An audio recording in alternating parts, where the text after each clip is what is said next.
Salam Rahayu. Hari ini saya ingin melanjutkan cerita minggu lalu terkait Kresna yang terpancing emosinya, yang kemudian berdiwikrama dan merusak pendopo Hastinapura. "Kumpul kembali!" teriak Bisma setelah melihat Kresna, Satyaki dan pasukan Dwarawati serta Pandawa meninggalkan Hastinapura. Hanya dengan satu Kresna, pendopo agung ini bisa hancur sedemikian rupa. Ini isyarat bagi kalian semua bahwa nanti bila Bharatayuddha terjadi, siapapun kubu yang bisa menarik Kresna menjadi sekutunya, kubu itu pasti unggul, ucap Bisma. Ucapan Bisma itu lumayan bikin gaduh perwira-perwira Hastinapura atau Kurawa.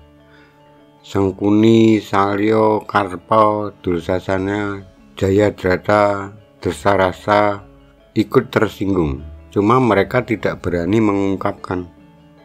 Hanya Adipati Karna, sahabat Duryodhana, yang berani mengemukakan pendapat dan perbedaan pikiran. "Saya kok kurang sependapat dengan pemikiran Eyang Bisma," kata Karna. "Keunggulan perang tidak ditentukan hanya oleh satu orang, tapi kerja bersama, gotong royong. Gotong royong yang taktis dan sistematis terukur," ucap Karna. "Oh, bagus kalau kamu bisa berpikir seperti itu. Mulai saat ini bikinlah tim yang tangguh dan solid buat berperang," tanggap sinis Bisma pada Karna. Lalu Bisma segera bertitah lagi pada yang lain. "Duryodhana, kamu harus segera menemui Kresna untuk membujuknya agar Kresna dapat menjadi sekutu Kurawa.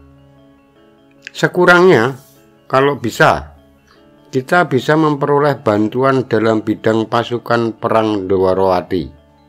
Kresna punya pasukan kuat dan petarung-petarung hebat di Dwarawati," ucap Bisma. "Siap menjalankan perintah Eyang," jawab Duryodhana.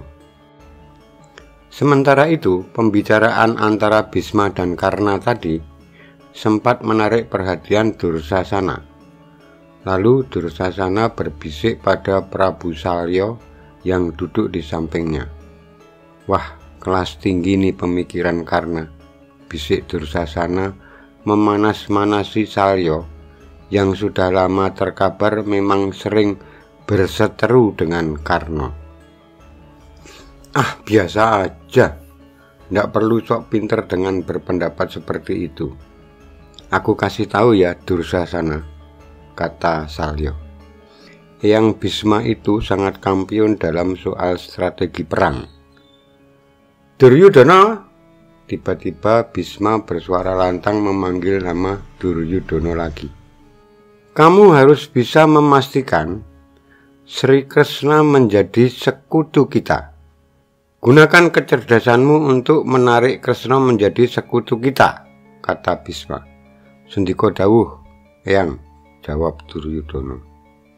"Karna!" Tiba-tiba Bisma beralih memanggil Satrio Ngawangga yang jadi sahabat Duryodhana. "Inggih, Eyang," jawab Karna.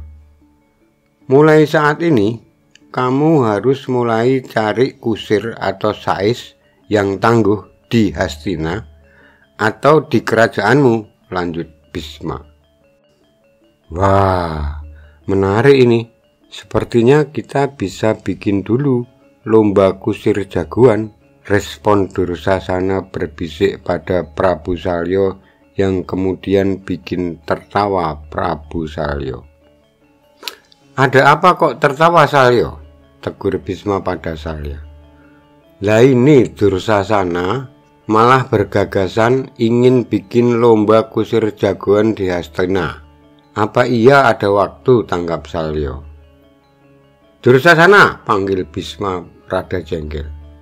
"Mulai besok pagi kamu harus mempersiapkan logistik perang. Ajak adik-adikmu bekerja. Logistik harus lebih dulu disiapkan dalam menghadapi perang. Hitung biayanya yang benar, jangan sampai biaya dikembang-kembangkan, kata Bisma. Hari mulai sore. Rapat ditutup dengan progres utama. Duryudana harus segera menemui Kresna untuk menggalang aliansi. Terima kasih sudah menyimak cerita saya kali ini. Sampai berjumpa di konten-konten saya berikutnya. Salam Rahayu.